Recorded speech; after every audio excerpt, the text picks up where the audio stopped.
Hello guys, today we are going to look at how to install the custom Apex face buttons for the Apex controller by Flydigi into the Apex 4 Flydigi itself.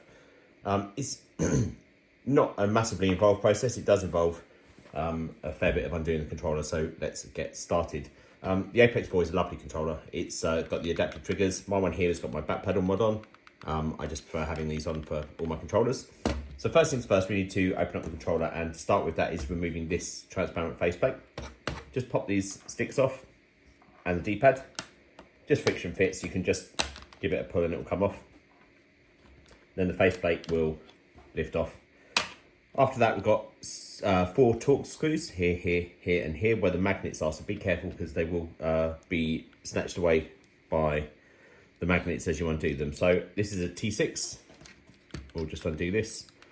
I have this big magnet behind the controller because I just like to put my screws on it.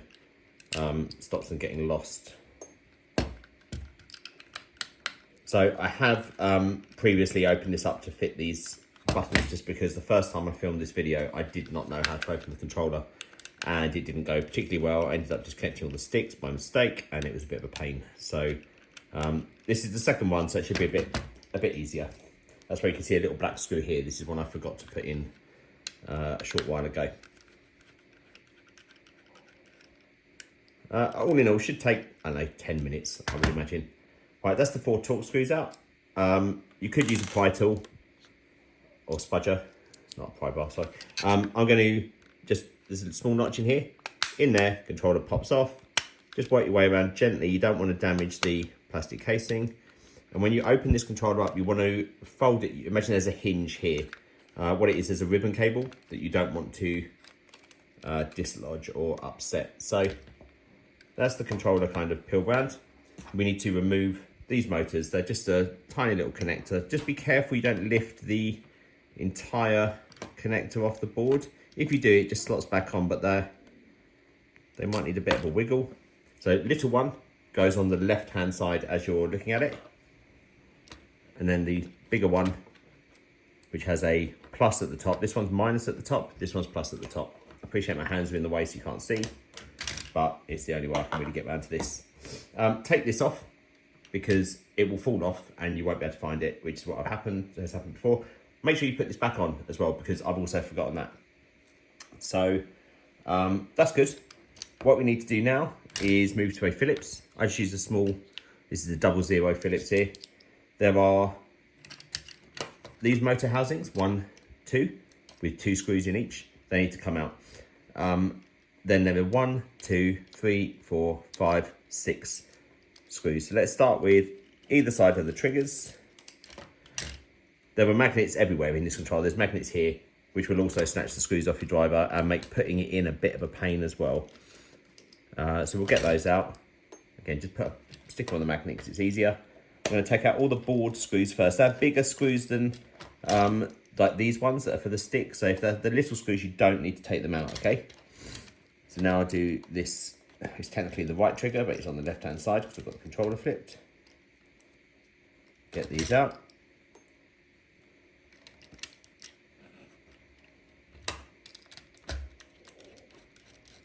Now, the motor housing, I missed one of the screws when I was reassembling, so my motor housing here only has 1 screw, but normally there would be 2, but you're only going to see me remove 1. All these screws are the same size, you don't need to keep them separate. These just lift out. And we are very nearly there. I forgot this screw just above the motor housing.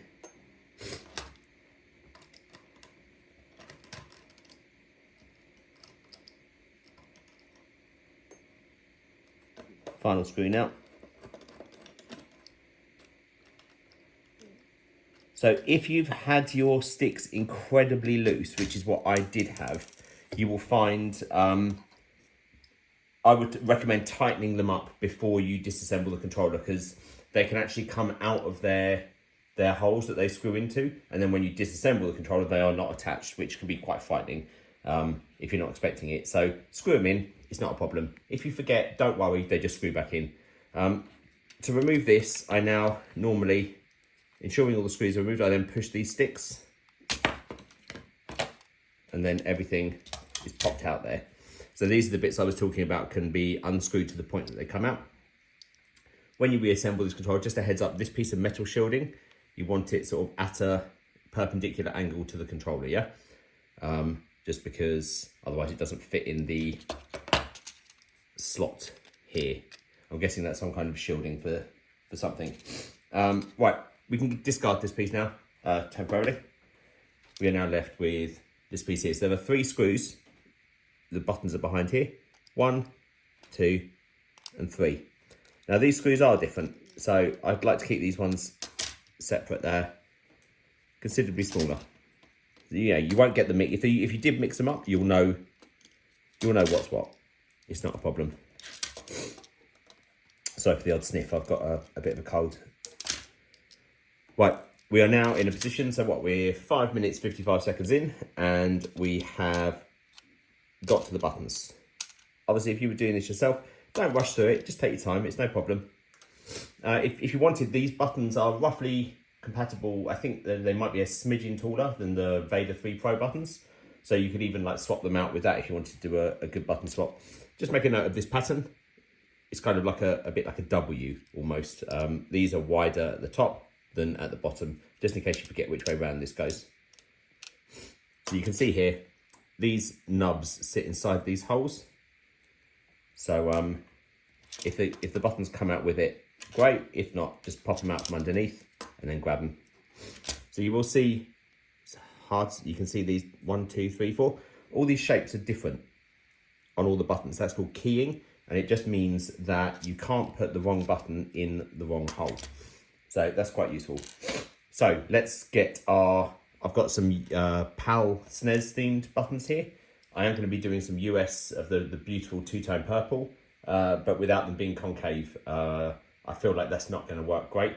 If people ask for that, I would consider doing it, but I feel like just standard shape buttons with the US SNES thing would be a better colour. I believe you might call it the Super NES or Super Nintendo rather than the SNES. That's more of a UK thing, I think.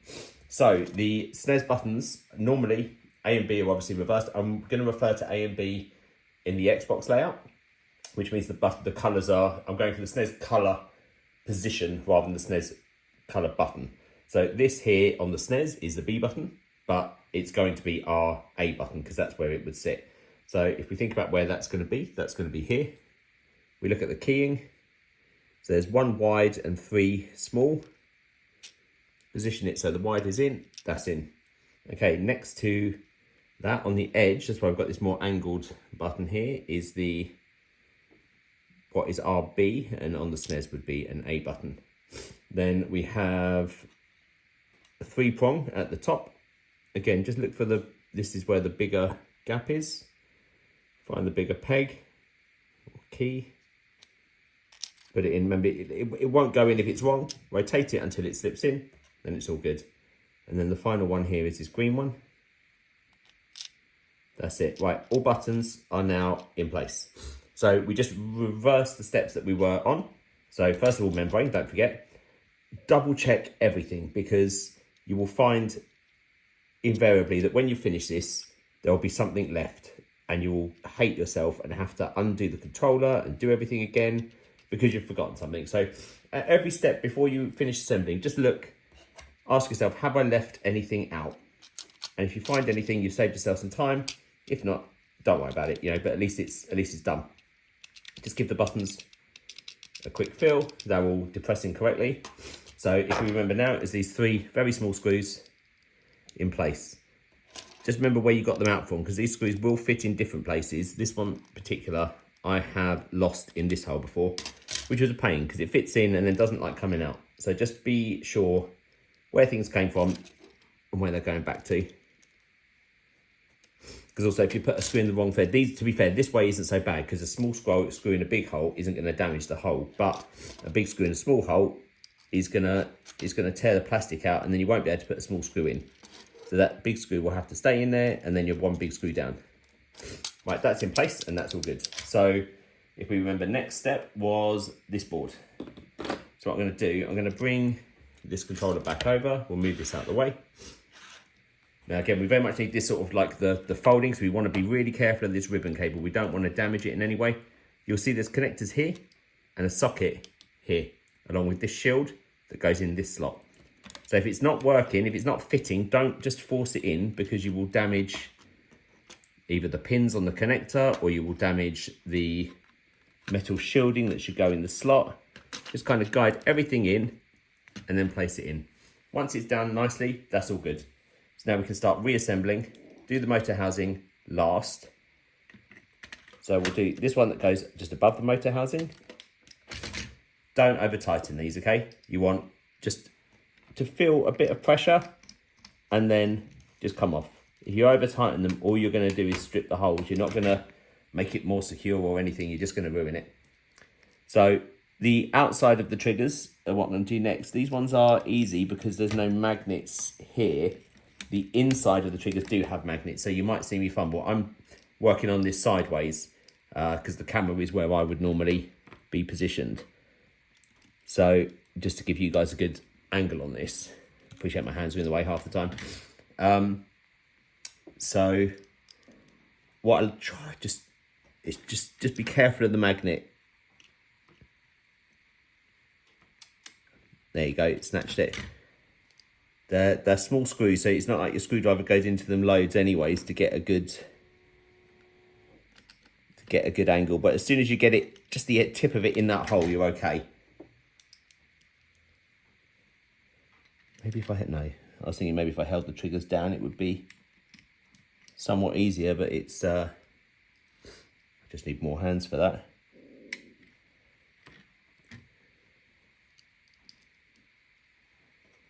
I'm trying to just tilt the controller a bit towards me so that I've got a better,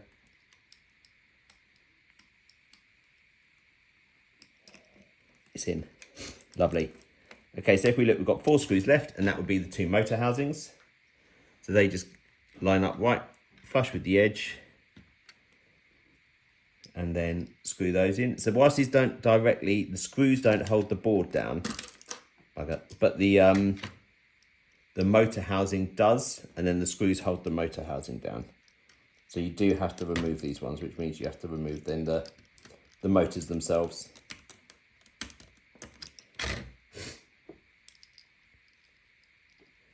We're home stretch now. We just mustn't forget the power button, which is what I had forgotten previously. Maybe make sure you just go tight enough on these ones because you don't want these rattling around inside.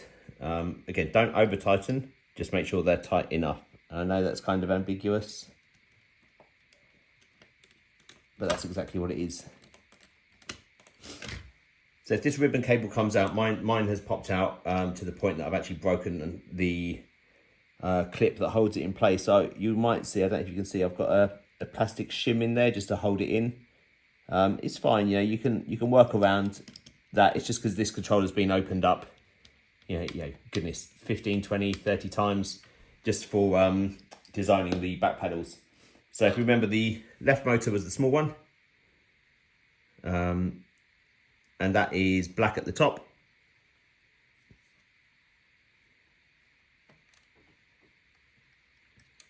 So we'll get that connected in.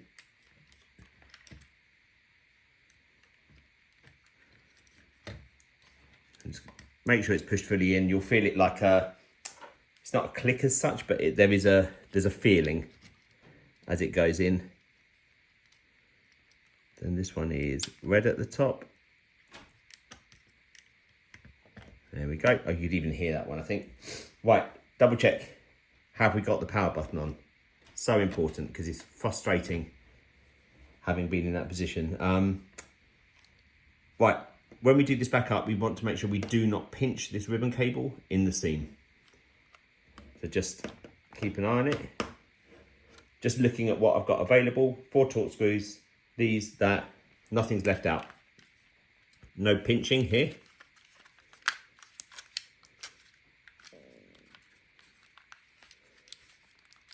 You see, I've just got this guard on. This is something I sell on Etsy as well.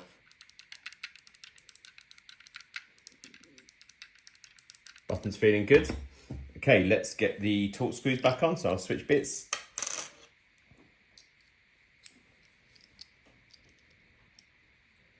Again, these magnets will pull off the screws. It might even be better to put them in with your fingers and then adjust them, tighten them up afterwards, because it does get a bit annoying. I love on this controller seeing the vibration motors through the transparent part of the housing. I think it looks absolutely amazing.